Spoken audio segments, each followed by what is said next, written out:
little bit about cropping with reduced nitrogen. And Wisconsin has really worked a lot in the last, say, decade to really refine nutrient management. There's a really heavy focus to improve nutrient management on particularly dairy farms and livestock farms. So we're going to spend some time talking about manure. I wanted to give a very brief overview of Wisconsin agriculture before we get too far into the talk. We're very heavy on dairy in the state. We have almost half of our agriculture economy comes from the dairy industry.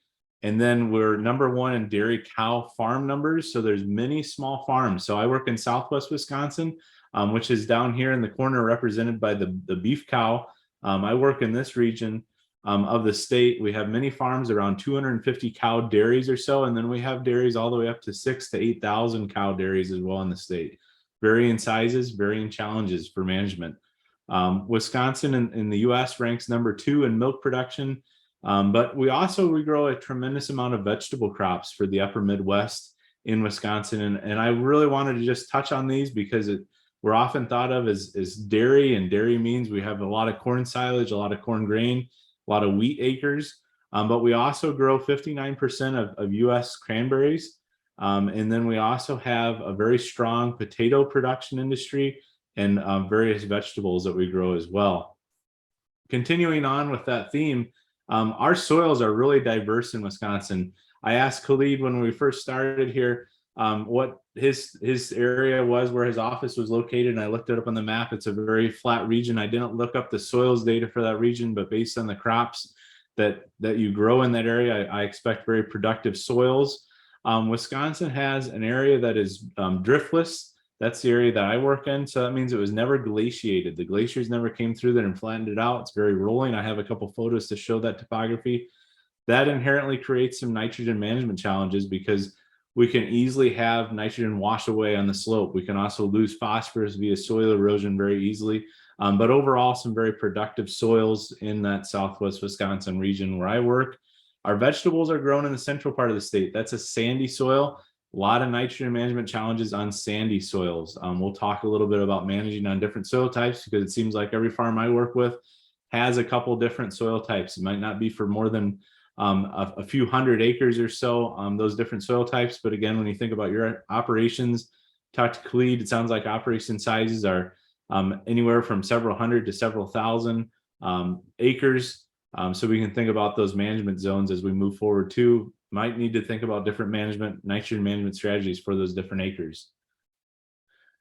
We grow a ton of corn and soybeans and small grains in Wisconsin to support the dairy industry. 890,000 acres of corn silage. I was chopping corn silage today as part of a research study. We're trying to seed alfalfa within that corn canopy to get a head start on growing some alfalfa and taking off a year, that seeding year. So that's some really interesting work we're working on. But we grow a tremendous amount of small grains so we can haul manure on the small grains. Dairy farms need to have places to haul manure when the ground's not frozen. Managing manure and snow, as many of you know, probably is a challenge. And then think about doing that on a 6 to 12% slope. So another big challenge. We're increasingly seeing more and more soybean acres. In the US, we rank approximately #16 as far as a state ranking goes for soybean production. So we're not the huge traditional soybean production areas that are often thought of in the Midwest, but we do grow a substantial number of soybeans. That allows some opportunities to use those legume credits in our crop rotations, as well as a different crop to add diversity. Helps with crop rotations, typically helps build corn yield and wheat yield, having an additional crop in that rotation.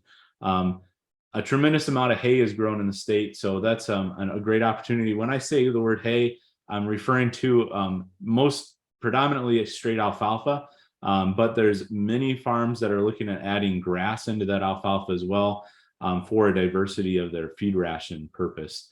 But tremendous value to using that nitrogen. And historically, we have not maximized our legume credits. So in our outreach efforts, we've really done a lot of education on legume crops, what a legume is, and why a legume is important to have in your crop rotation if you have the opportunity to use that feed. We have 3.5 million cattle in the state. This would be classified as like beef cattle, beef cows, beef calves are all included in that number. fairly significant in Southwest Wisconsin where I work. We work, our state butts up to the Mississippi River, so we're kind of the Mississippi River watershed. So we're very concerned with sending excess nutrients down the Mississippi River and into the hypoxia zone. So our farmers have actually gone down. I've gone down, rode on a shrimp boat, met with those farmers of the sea, and talked about their challenges managing the nutrients that we unfortunately send them. So grazing is an aspect that we can try and incorporate into our crop rotations to help reduce those nutrient loads. And then we produce, I was pretty surprised by this number, 31.7 billion pounds of milk in the state, off of 1.2 million cows. So an incredible amount of milk production is produced. So we need really high quality forage, and we need to manage a tremendous amount of manure. And we'll talk about calculating out manure volumes, how to manage that nitrogen in that manure here in the next few slides. I was talking to Khalid a little bit this afternoon, and he said that you guys have a producer-led group. This is kind of a producer-led group that you're part of now. That's great. That's really interesting to me. I think there's lots of opportunities to learn from each other. I'm here to learn from you guys tonight at the end as well when we have our discussion time. These groups in Wisconsin had started a few years ago. I told Khalid, I think it was 4 years ago. I looked it up. It was actually started in 2016 was the first year that they allowed grants to be put in. This year, there's 33 grants that are put into the state. And what that means is these farmers come together in groups of 5 to 6 to form a leadership team. That leadership team then applies for a grant with the state of Wisconsin. They can get about $40,000, come together, meet, and start having field days, provide cost share for nutrient management plans, low disturbance manure injection, cover crops, studying nutrients and studying water quality. Those go hand in hand. We're not going to talk a lot about water quality tonight. I'm not a water quality expert. I'm an agronomist, but certainly water quality is very important to the work that we do, and learning more about that is important, I think, as well. These are just photos from a field day that I participated in 2 weeks ago, about 45 minutes from where I live. We went to a farm and we learned about planting soybeans into winter rye. So that you can see there in the background a little bit of our area. This is a little bit deceiving though. It looks pretty flat. We're standing on about a 3 or 4% slope. There's a big long waterway down the middle that goes probably several miles. And it's just rolling topography in this part of the state. But there, the farmer, Tom Novak, and his son, John Novak, that's actually John, they're holding up some soybean plants, talking about what they're seeing as far as how that rye is helping hold the soil in place, manage some weeds. This is my coworker, Jamie Patton. She's in a soil pit that same day talking about water infiltration. That field is planted to cover crops after wheat. The farm hopes to get about a 30 to 40 pound nitrogen credit from those cover crops that he planted. So this work's going on in Wisconsin too. I'd really love to learn more about your producer-led effort as well. I think that we can learn a lot from each other. So moving on into the kind of the core of the talk, it's important when we think about managing nitrogen that it's only one part of the puzzle.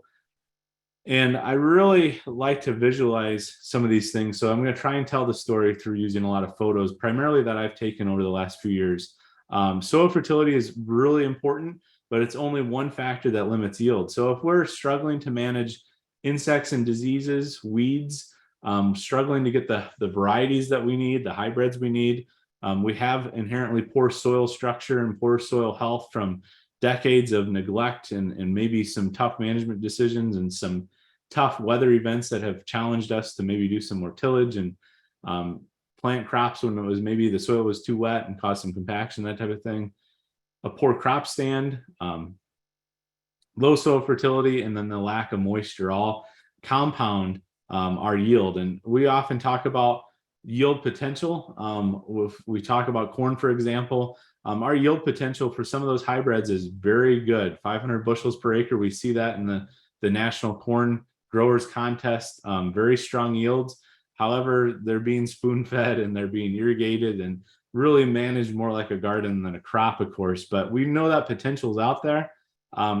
In Wisconsin, we can expect to see crop yields anywhere from 150 bushels per acre up to 280, 290 bushels per acre, depending on where we're at, depending on the soil conditions and our moisture.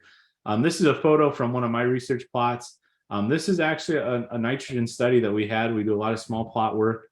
where we go out and hand apply different fertilizer rates, but the weeds were taking over in that plot and they were causing a lot of stress. So it was time to spray that field to control those weeds so that we didn't have that competition for moisture anymore. So that was a yield factor limiting. And remember that the water is going to run out of the lowest stave on the barrel. And this is Liebig's law, the minimum.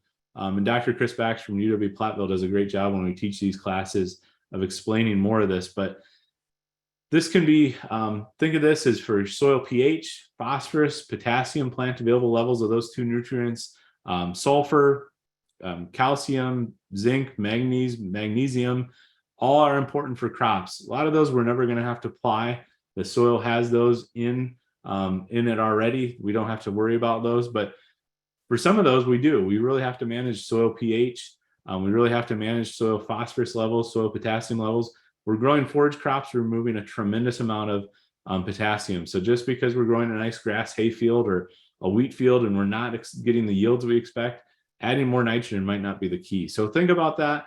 The lowest stave is always going to limit yield, regardless of the other stave levels. So we can have tremendously high nitrogen rates, but if our potassium level is low, we see this a lot in Wisconsin, a lot of forage crops, we're going to have poor yields.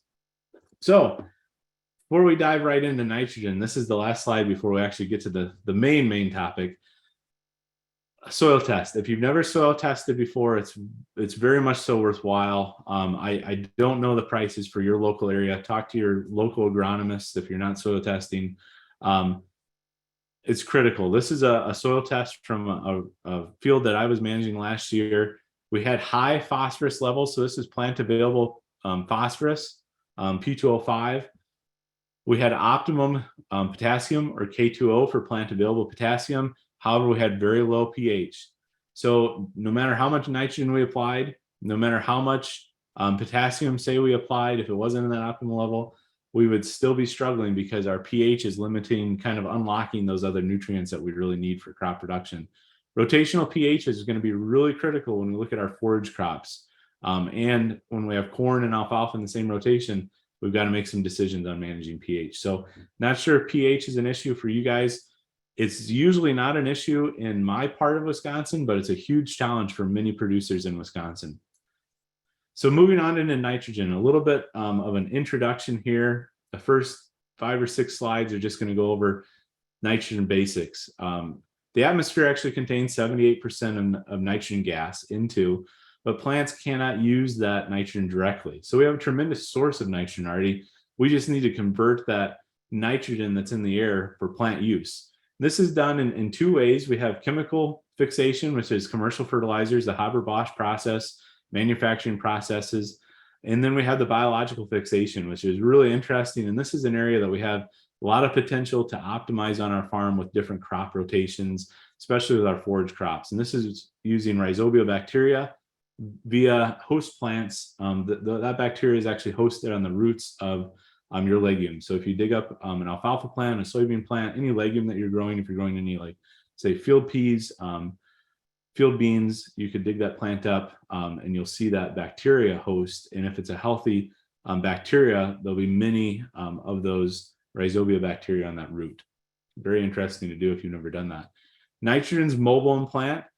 Corn shows off some really interesting nitrogen deficiencies, and nitrogen deficiency on corn is normal. If it is green all year, like we're chopping silage this week and next week in Wisconsin and southern Wisconsin, see a lot of nitrogen deficiency. That's normal in the lower leaves. If it's not nitrogen deficiency that we're seeing, the plant is under luxury consumption, and that's a bad thing.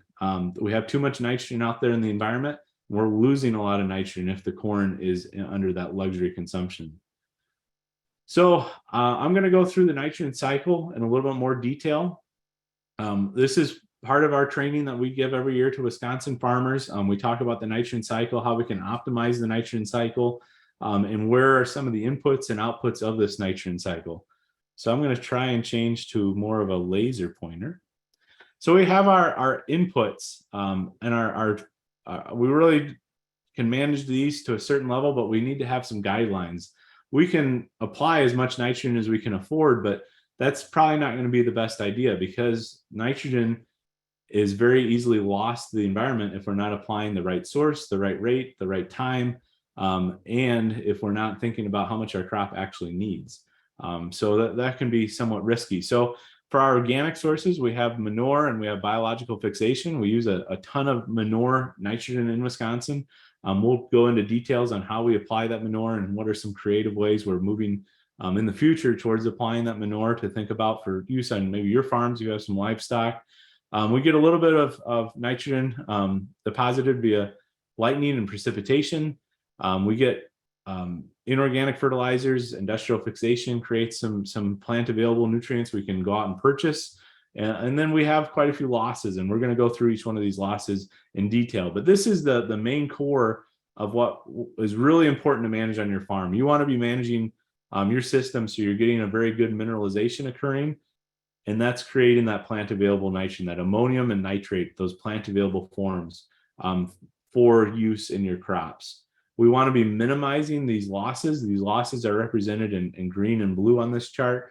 Volatilization, denitrification, leaching, all those are going to have environmental impacts as well, but you're losing money. If you're losing nitrogen to the environment, you're losing money. And commercial fertilizer is tremendously expensive right now, so we want to minimize those losses as much as possible. So some reactions. The soil is really incredible. The first reaction we're going to talk about is biological fixation. That's when we have the atmospheric nitrogen gas being converted into plant usable nitrogen via the rhizobia hosted on the legume plant. This occurs as of any of these processes when the soil temperature is above 50 degrees Fahrenheit.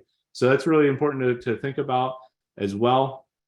The soil temperature is really critical for managing nitrogen. If we're going to put down our nitrogen late in the fall, because that's when we can purchase it at the best price oftentimes, especially if we're using a product, say, anhydrous ammonia or DAP, diammonium phosphate. Those products are often cheapest in the fall, applying for next year crops. If we're applying those once the soil temperatures have dropped below 50 degrees, we can expect those products to be stable until the soil warms above 50 degrees, which in some years is before we plant our crops by quite a while. So that's where using maybe a cover crop can be useful, or using that winter small grain that we may be growing as well.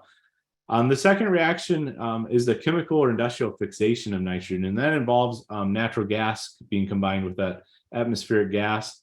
And then we get the conversion from ammonia into nitrogen fertilizers. So that's a commercial process. That's natural gas component is driving some of our higher fertilizer prices. Fertilizer prices are somewhat complex to very complex, depending on what product you're talking about, where they're coming from, but really be thinking about how we can be saving money by using this mineralization component. So soil organic matter, our soil organic matter in Wisconsin typically is around 3%. There's always a max soil organic matter potential. So if you want to find that out, the easiest way, not the most scientific way, but the easiest way to do on farm is to take a sample out of a fence row, out of a pasture, out of a non-crop area. That would give you an idea of kind of what that maximum value could be. So we've seen that level come out of fence row as high as 6% before on fields that are testing 2.4 to 3%. Soil organic matter is a long game to play. It takes a long time to build up soil organic matter, but it's possible. We've seen people change soil organic matter slowly. So it takes a lot of focus on reducing soil disturbance, incorporating more manure, incorporating more crops, more diversity, incorporating livestock into that rotation. And then finally, we have nitrification. Looks like my nitrate got a little skewed here, but this is where the soil bacteria are doing their conversions as well, nitrate to nitrate. Again, usable nitrogen. So another useful conversion process. A process that's a challenge to us is immobilization, and that's where we have plant available nitrogen, inorganic nitrogen, being converted from the soil bacteria back into organic nitrogen, which is no longer plant available. Immobilization is kind of like maybe putting your money into a CD. You're not going to be able to use that money for a few years. It's a certified deposit. I don't know if you guys actually have those or not. often use like savings account banking terms to describe some of the stuff. So I apologize if you don't have that terminology. You're locking that nitrogen away for a few years. It's not going to be accessible maybe for a few months, few weeks, few years, but you can certainly get it back. Denitrification is when you lose that nitrogen. You have nitrate in soil bacteria under wet soils and low oxygen environments is losing that to the atmosphere. So that's something we want to avoid. We typically don't see huge losses. Again, we're thinking about soil temperature being greater than 50 degrees when these reactions are happening. So if you have standing water during the wintertime, not anything we need to necessarily worry about. Back to the nitrogen cycle, because we're going to talk about nitrogen losses in more detail. So we're going to be focusing more on leaching, volatilization, denitrification, in a little bit more detail and how we can prevent that before we actually move on into kind of those considerations for managing nitrogen. So these are all things that we're really concerned about in Wisconsin because we have a lot of fresh water and we have a lot of groundwater contamination of nitrates. Where I live, we have a reverse osmosis system because our soil nitrates are 6 to 7 parts per million. The EPA standard is 10 parts per million. However, we want to be overly cautious with that because we're drinking the water every day. So we put in a reverse osmosis system for about $1,200 to take out that nitrate out of the water. We also have other concerns in Wisconsin with atrazine in our water. There's areas where we can't apply atrazine to our crops because it is in the groundwater. And I currently live in one of those areas. So that's another reason for that reverse osmosis system. So if you see leaching losses, those typically occur under coarse textured soils like sands. So we see those occur sometimes around the Wisconsin River system. We have a lot of sandy soils in those regions. When we're using nitrate-based fertilizers like UAN and ammonia, so UAN solutions, 32 and 28%, and significant rainfall after application. And we always want a little bit of rain after we apply nitrogen in Wisconsin because that helps us incorporate our nitrogen on surface applied applications. A significant rainfall would be multiple inches of rain coming down within a 24-hour period. So it would be more of a flushing rain that would flush that nitrogen out of the system. However, we can think about minimizing leaching losses on these soils by using ammonium fertilizers like anhydrous, urea, ammonium sulfate. We use a lot of ammonium sulfate in Wisconsin. We use that because of the sulfur source. It's a pretty expensive sulfur source, but we want to apply a little bit of sulfur to our alfalfa. We also want to apply a little bit of sulfur to our corn. So it's very commonly available and very commonly used. And then we can also delay application. So a lot of farmers are really interested in split or side dress applications of nitrogen to try and improve those losses. And we'll talk a little bit more about that here in a little bit with manure. We're actually trying to side dress manure here in Wisconsin. Denitrification. Denitrification occurs under poorly drained and poorly aerated soils, ponded and waterlogged, like we said a few slides ago. This is 2 or 3 days of standing water when the temperature is above 50 degrees Fahrenheit. We want to side dress nitrogen on soils that are often wet. That's going to be our take-home message for this slide. And we can use a nitrification inhibitor with pre-plant nitrogen applications on soils that are often wet. So we'll go through some of those inhibitors and what they actually mean here in a few slides as well. Volatilization is urea and urea-containing fertilizers. Its surface applications only are at risk. Tillage or rain within 2 to 3 days often controls losses. Large losses are rare because they're usually limited to 20 to 30% would be a maximum loss of nitrogen. So we're not going to lose all of it, but that means this nitrogen may be 20 to 30% more expensive for us because we're losing it. And it also means that we're losing 20 to 30% to the environment, which has huge costs as well. So we want to avoid that. Volatilization can be controlled also by making sure we have proper soil pH, using urease inhibitors like agrotane to reduce losses from urea fertilizers. So I spread a lot of surface applied urea on my research trials. It's always with a urease inhibitor that I'll do that. The economic benefit from the inhibitors is uncertain because we may not want to inhibit that nitrogen from being released depending on when we're applying that. So that's not always a product we're always buying. But it is a useful product that we want to think about using. Winter pre-plant applications of urea are very susceptible to loss, and pre-plant applications of urea on sand should never be done. So these are those inhibitors. So there's additive products to reduce potential loss. And if you're interested in learning more about this, one of the kind of legacy publications on this is Nitrogen Extenders and Additives from North Dakota State University. It's probably a 10-page publication. It's really good. It's free as a PDF online. I'd be glad to send that link to you if you're interested in learning more about using these products. But there's a lot of science involved with an inhibitor with nitrogen. So it's kind of cool to learn that science, learn what processes these are slowing down. But the key question before we buy one of these products is how long does that duration of slowing down the nitrogen cycle basically need to be? We also want to be concerned about the cost, the availability, and the label instructions. So these products come with a label, and we say the label is the law for our pesticides. The same is true for our nitrogen inhibitors, because they actually act like a pesticide in some cases as well by interacting with those microbes in the nitrogen cycle. So nitropyrin or Inserv is a dual process inhibition product, and it takes about 2 to 6 weeks. We often see this used with anhydrous and being applied in the fall when soil temperatures are hovering around 50 degrees. Not a product we're likely going to use in the spring under most scenarios. These products that like Agritane, NBPT are urease inhibitors for volatilization, 2 to 3 weeks. So we can expect when we side dress our nitrogen surface applications, that process being inhibited for 2 to 3 weeks. That's good insurance, but if we want that nitrogen to be available immediately to the plant because we have a deficiency occurring, then we want to use that product.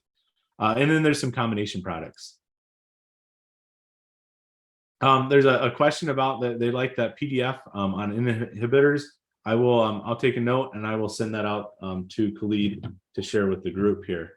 Great, thank you for that comment, and others feel free to chime in as we move on.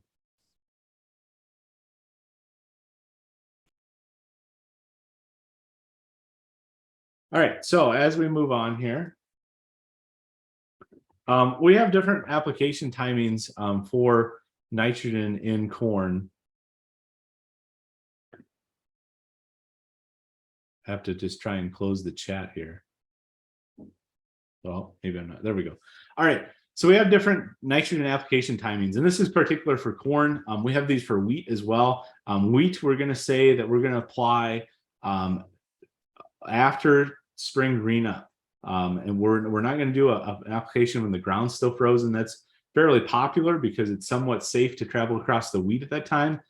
However, we're really concerned about the losses in Wisconsin, so I didn't include a lot of that here because I thought after doing a little bit of reading that application timing might be really different for your wheat. So talk to your agronomist, look to your extension publications, look to your research network here, your producers that you're working with. Talk to those individuals about when they think the best time to apply nitrogen is to wheat. Look at the environmental considerations of that as well. So we're going to spend a little bit more time on corn tonight. Medium and fine textured soils that are well drained. These would be fairly average soils for probably the upper Midwest. Fall nitrogen applications are okay, but remember we're going to use best management practices, which would include, say, an Agritane product, not an endorsement of any products as we go through the night, but just for reference. That would not be an Agritane product. I apologize for that error. That would be more of an Inserv product you'd think about using at that timing. Pre-plant would be best though, without any products applied. Side dress would be good as well.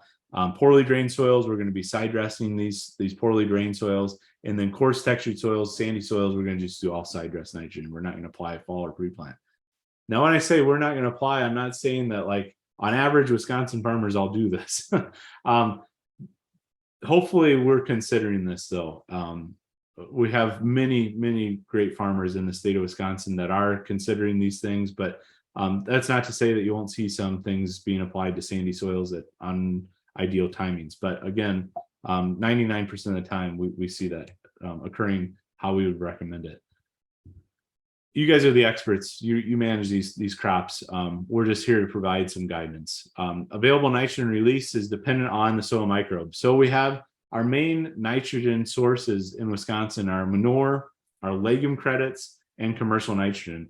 and we're relying on the soil microbes to make these plant available. So we really want our microbes to have an environment they can thrive in. We want to have adequate food for the microbes. The process begins with soil temperatures greater than 50 degrees Fahrenheit and accelerates with warmer temperatures. Some of those microbes are going to peak out at, say, 86 degrees or so. So it's all very temperature dependent. The microbes we're not going to spend any time on tonight, but if you are interested, I'd highly recommend doing some YouTube video watching on soil health to learn more about soil microbes.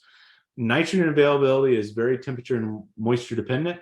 However, there's some very key takeaways from nutrient management concepts of managing those on-farm sources. Manure applied in the fall retains the full nitrogen credit the following spring. I'm defining the fall as after a corn or soybean grain harvest, not after a wheat harvest. Manure applied after wheat and applied to, say, a growing crop like a cover crop doesn't necessarily retain the full nitrogen credit. Legume hay, so alfalfa killed in the fall retains the same nitrogen credit killed in the spring. That's the most common question I get during this talk. And then a cool spring is going to delay the release of nitrogen. It's going to be tied up. However, it's going to be there. The nitrogen is going to be there, just we'll see some deficiency. So Wisconsin nitrogen sources. So what are we doing in Wisconsin that makes this a little bit interesting to talk about? We have a ton of manure to manage. With all those dairy cows, we have a lot of manure to manage. We're doing some really innovative practices. Historically, we've been bed pack manure, which would be a dry product.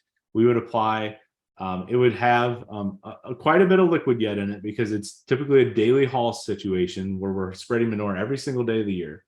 We have a barn cleaner that's cleaning out the barn, putting that into a manure spreader, and then after milking chores are done, applying that to a designated area. Very common still in the state.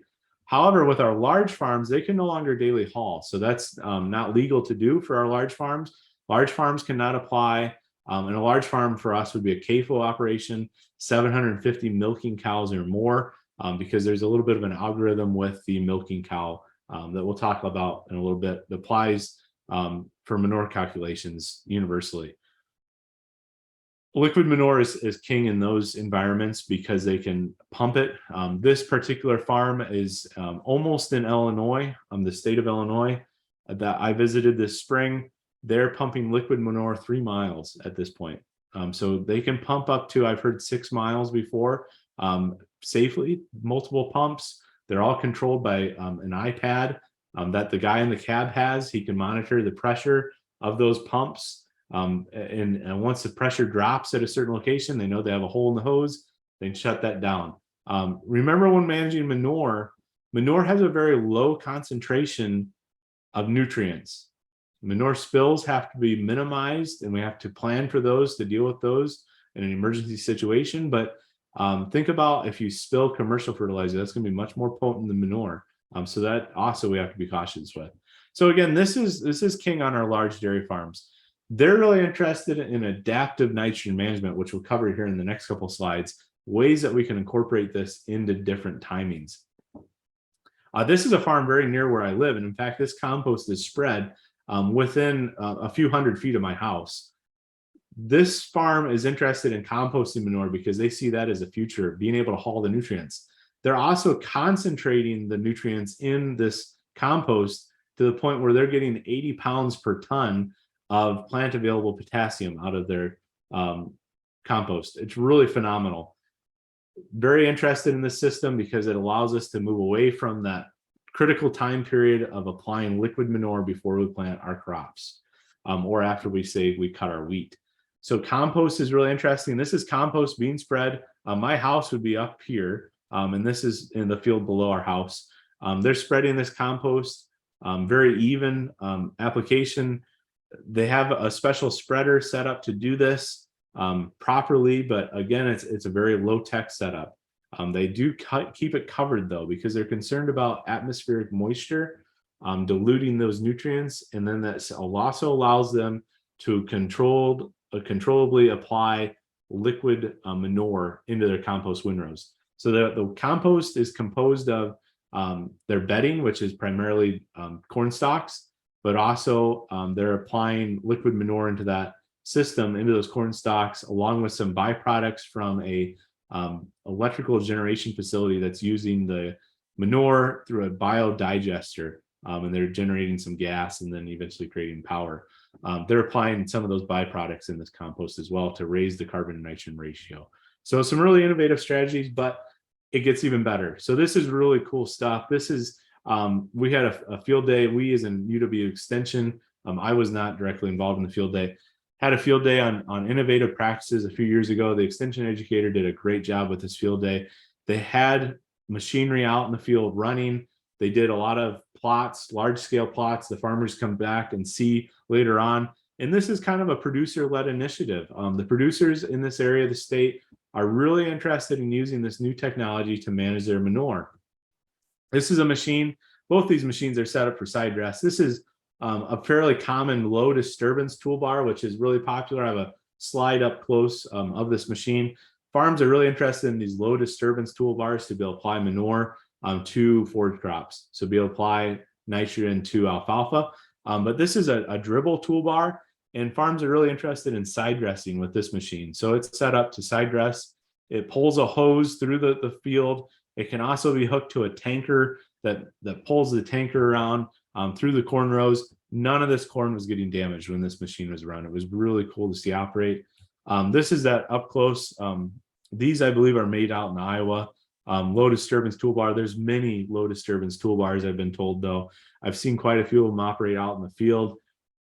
And what's really unique about these is the damage that they do to forage crops can be very minimal. Now, if you're in the market for a new toolbar for your manure operation, look at the soil disturbance these machines are actually doing. Some of them are marketed as low disturbance, but I think they have varying levels of disturbance.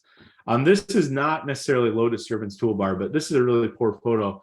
What this is doing, this farm was testing a machine from one of the large equipment companies there, the green equipment company from Europe. And in Europe, this company has technology where they can use technology to look at how many nutrients are in the manure on the fly, using a little bit of sampling and a little bit of computer help. It's really interesting to see used. They're trying to calibrate that for Wisconsin dairy manure. It's causing a lot of challenges because our manure is apparently a lot more higher concentration of water, as well as a lot more different components than the manure that they've had success with in Europe. So if you go on YouTube and you type in, I think it's like John Deere nutrient management, either in Ireland or in the UK, you can actually see this technology being used. It's not commercially available yet, to my knowledge, in Wisconsin for nutrient management planning, but for applying, it's really interesting technology that's being tested. It allows you to go into the computer and say you want to apply a certain amount of phosphorus to that field, combined with soil test data via GPS data, it will apply the manure to that rate. Very cool technology. I think it's probably the way of the future. Multiple manufacturers are now testing this product in Wisconsin. So pretty cool to see. And that uses a testing process that I can't quite tell you right now because I just don't remember it. It's similar to what we use for forages though. Winter is a huge challenge for us. Where we get snow, managing nutrients is a huge challenge. It can be done though very well. So this is a farmer and extension educator, again, very close to Illinois, where I work in southern Wisconsin, managing nutrients. And you can see that they've turned off the manure in the waterways. So wherever they know water runs, they're going to turn off the application process so they're not applying manure right in the waterways. This is a great example as well. Feeding cattle out on livestock helps us meet some of our requirements. So if you are a farmer in Wisconsin and you have a CAFO permit, you're typically managing all your livestock on a roof. If you aren't that large, you still have requirements in certain parts of the state to manage winter manure. So the county will actually come out and inspect some of these applications. Grazing and winter feeding are great opportunities to manage winter manure. Put the livestock out there, provide them feed out there, provide them water out there, and let them manage their own manure. You don't have hardly any nutrient management restrictions on that because the animals are dispersing the manure on their own. This is our winter manure management practices. And there's a lot of text on this slide. I don't want to cover all this text, but if you're applying manure in the wintertime, don't apply before a rainstorm, before a warm up, before a weather event, because that means that water is going to come through and wash that manure off despite the ground being frozen. We see this every year, late February and all of March. So Wisconsin has actually created a mapping system for farmers to look at every day before they haul manure.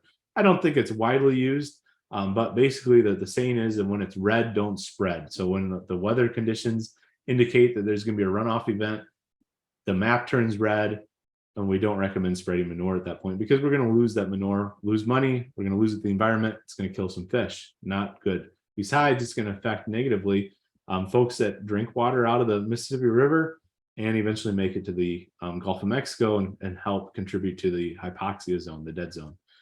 So we have requirements there. This is not a presentation of Wisconsin farmers. I realize that, so I'm not going to read the list. But if you have these local things to consider, if you don't, think about taking in consideration some of these things for your operation to help hold that nitrogen in place, just out of the sheer factor of losing it costs us money. I often get asked, how do I prioritize manure hauling? So if we're dealing with manure, we want to have some things to think about. First off, if the field has winter manure restrictions, it becomes much easier. But if we don't, we want to prioritize by manure need. So we want to have some soil test data. Use your soil test data, create a manure management plan, even Excel. We have software in Wisconsin, excuse me. We have software in Wisconsin that helps us manage our manure really easily, but save those fields that are okay to spread in the winter, that are relatively flat, don't have water run through them for winter hauling. Spread the rest to meet crop need based on phosphorus. For us, we manage to a phosphorus level, not a nitrogen level, because phosphorus is our main component in causing pollution. To do your manure management plan, you need to know how much manure your livestock species are creating. So you want to think about the total manure production. There's charts available. This is from the Midwest Plan Service. I'm sure there's equivalent charts for you folks as well that basically say this is how much manure we're going to produce over the course of the year with this livestock species. You can divide that number out by how many days you have that, say, on pasture, on feedlot, see how much manure you need to manage. Put that into your Excel document. That's another factor where you can think about what you're going to create then for a manure management plan based on how many gallons or how many tons of manure you're hauling. We've talked a lot about liquid manure, but again, dry manure has a huge economic value as well. This is a 25-ton application of manure this year, has a $320 per acre value. So that's just incredible to think about.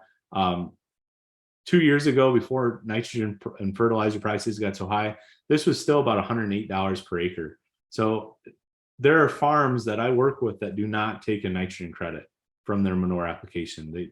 They don't necessarily believe that it's still there. The farms that are taking that are making money. They're really, it's a guaranteed thing under most conditions.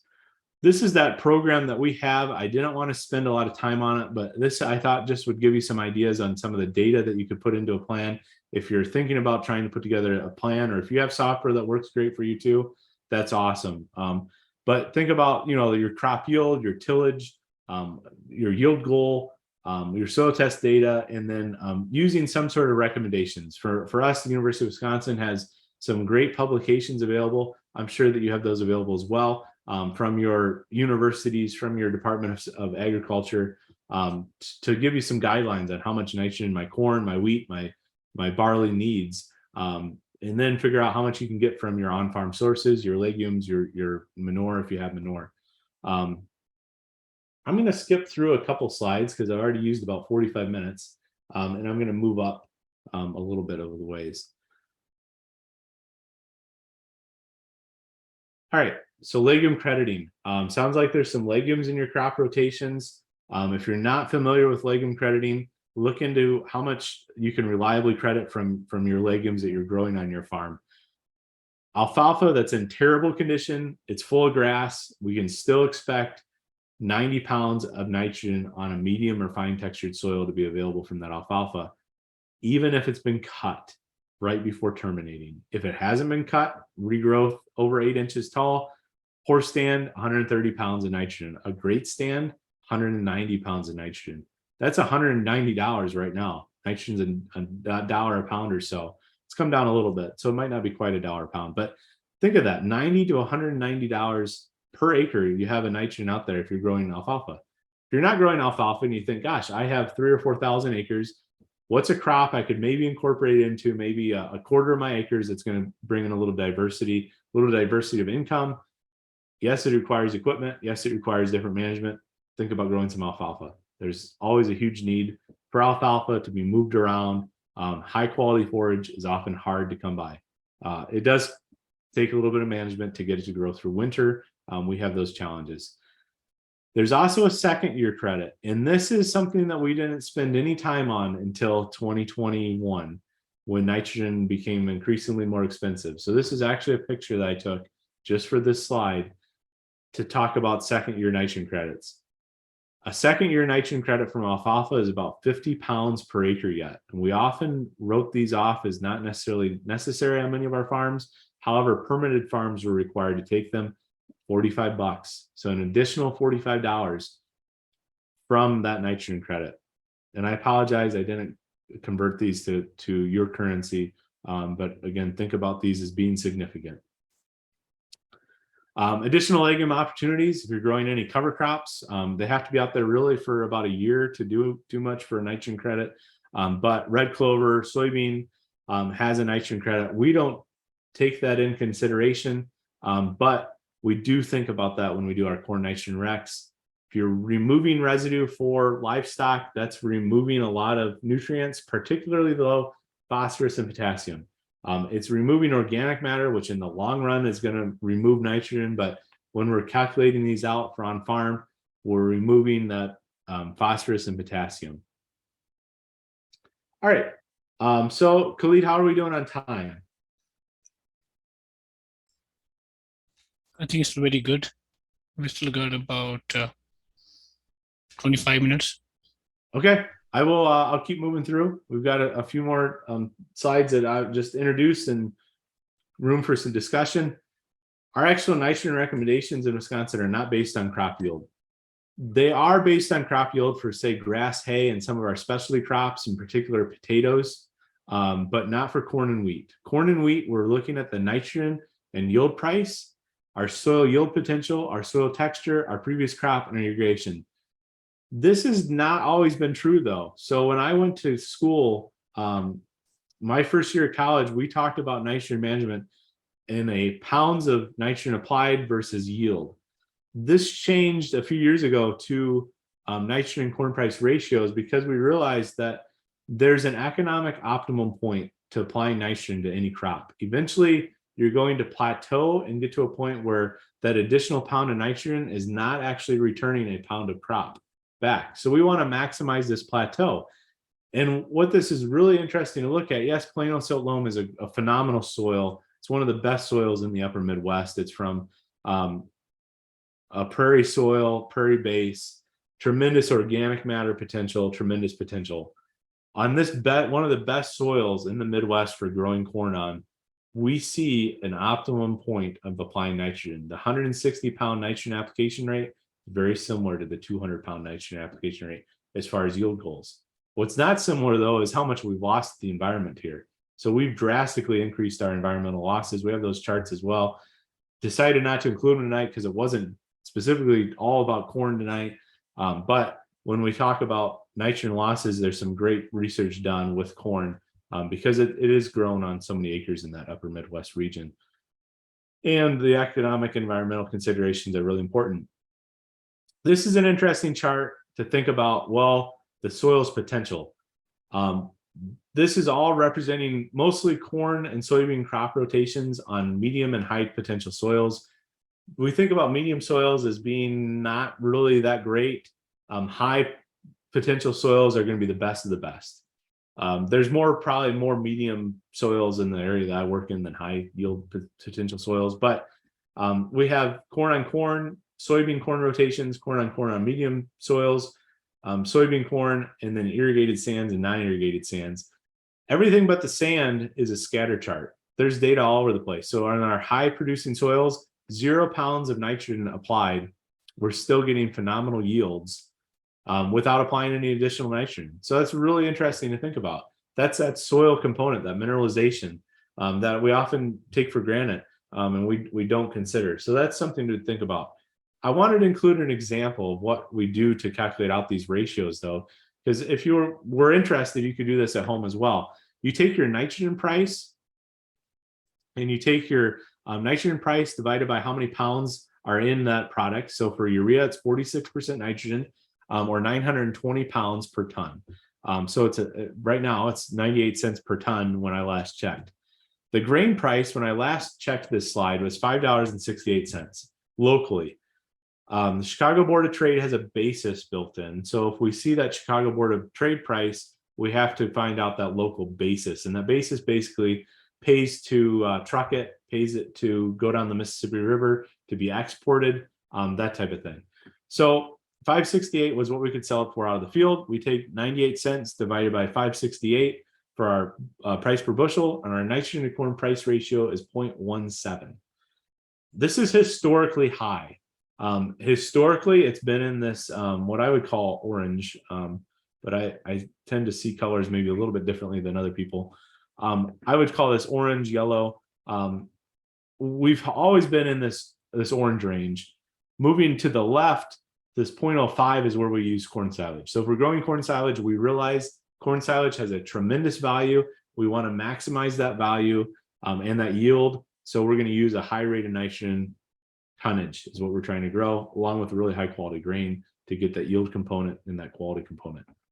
We're now in this 0.15 to 0.20. We're actually recommending the 0.20 right now. And our rates are a lot different. So we've gone from 165 pounds per acre with a range. If we're in a no-till system, we're going to be on the high end of that range at 180, down to 35 with high range of being 150. That's because we see that return on nitrogen decrease as these ratios change. So at our highest level, we're going to apply our highest amount of nitrogen is much different than our lowest level to maintain that economic return. Because remember, we want to grow the appropriate amount of bushels without losing money. Numerous research studies have shown that applying a reasonable nitrogen rate does not reduce the chance of max yield for our crops that use nitrogen. Soil organic matter is a huge key to this. Remember that numerous factors limit yield. Think back to that first slide. We want to economically maximize everything that we can, but it's impossible to maximize all. So we want to control pH, plant available phosphorus, potassium, nitrogen, but we can't control the weather. We can't necessarily control the weed population all year. We can certainly try. We're really struggling with water hemp and Palmer amaranth in Wisconsin, much more on water hemp than not Palmer, but we can try. Wheat, we have the same price to nitrogen ratio, but we do a little bit of nitrogen testing with wheat. So again, we're thinking about this higher end of this ratio still. So we're applying probably about 65 pounds most of our wheat crops because we're following corn in most cases. It is popular to plant wheat after soybeans in our corn, soybean, wheat rotations, but oftentimes we're planting wheat in a corn silage for a second year, wheat, then alfalfa seeding, and then alfalfa for 3 to 5 years in our dairy rotation. So typically we're following corn silage.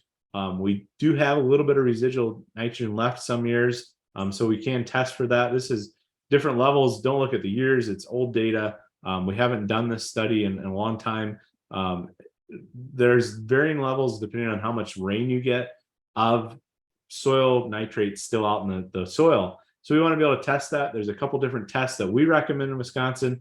One's a 2-foot sample that we take pre-plant, not a popular sample. It's terribly difficult to take in rocky soils, but it does give us data before we plant the crop of what that carryover nitrogen would be. So if it's a dry year, like a 2012 for us, we would take this sample because we could find probably 50 to 60 pounds of nitrogen on the soil to use for this next crop. This year it'd have $50 value too. So think about that. Pre-side dress test, much easier test to do. I pull a lot of pre-side dress samples. That's a foot sample that we send in and we analyze that for nitrates. So we see how many nitrates are there.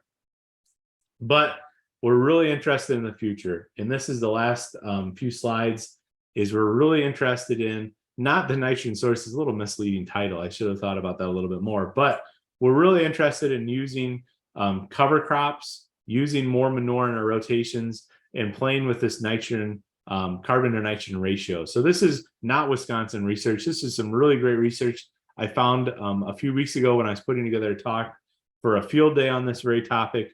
And we want to know the carbon to nitrogen ratio of winter rye, because we're using winter rye as a cover crop and then applying manure to this cover crop.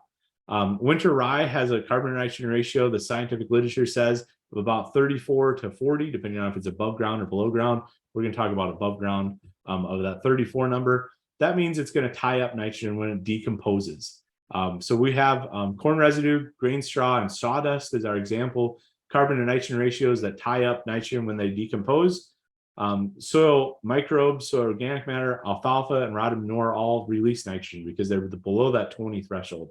So they're going to release nitrogen very readily when they break down. So those are some things to think about. Carbon to nitrogen ratio is really cool to think about maximizing on your farm, maximizing the potential. So with winter rye or with your winter cereal crops, when they decompose, there's a point when they actually release all their nitrogen. This is, again, more info from Sievers and Cook. Their study in 2018, looking at how many weeks it takes for that rye residue to break down. They also did hairy vetch. Hairy vetch is not incredibly popular in Wisconsin, but they did hairy vetch as well. We see about week 8 through 16 of that breaking down. That's really key for us because when we look at corn growth and development, we see that we need quite a bit of nitrogen yet in that week 8 to 14 of corn growth and development. So if we're terminating at planting green, we can expect to see that rye break down when we need some of that nitrogen. Not all of it, and doesn't work out every year. Remember, think about soil moisture, the microbes doing their work, very temperature dependent. Sometimes it's pretty cold when we plant our corn. We're trying to get to the point where we're using these cover crops to hold on to that nitrogen that's left over from last year, scavenge for nitrogen, hold on to the nitrogen from manure being applied, and release it when we can actually use it.